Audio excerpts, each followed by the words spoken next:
Sheptin, owner of Sheptin Tutoring Group in Chappaqua, New York and New York City. Let me tell you a little story. Once upon a time, I went on a college interview for a BA MD program. When I was called in, I was nervous, like most 17-year-old students would be. It ended up being the most high-pressure interview I ever endured. To put it mildly, the interviewer was a total jerk.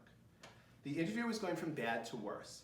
The interviewer lambasted me for not having read the book Aerosmith, which I did not realize was required reading for our meeting. When he asked me what I most recently read, I was so nervous I blurted out, "Mommy Dearest." Needless to say, I did not get an offer.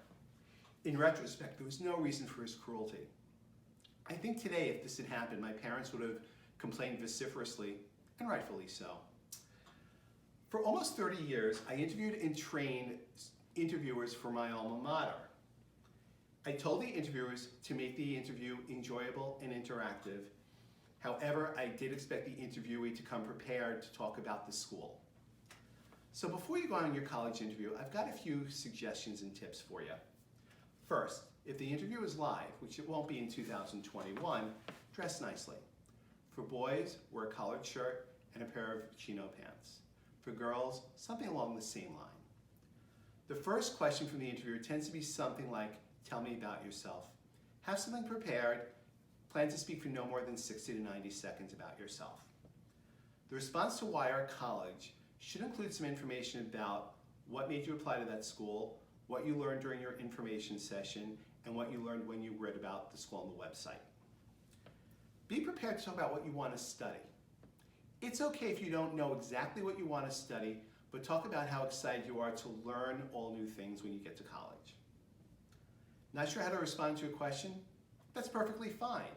Answer in the way you think you should respond. If the interviewer needs to, he or she will ask some more follow-up questions. Have some questions prepared for yourself. In fact, what I love is having a list of questions ready for the interviewer. It shows that you're prepared and you've done your research.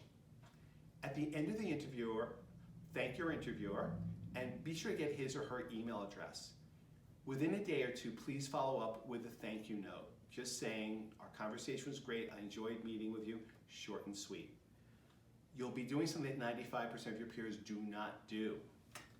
You don't have to be a seasoned pro to get through a college interview. Just showing your genuine self and displaying some enthusiasm is 80% of the battle.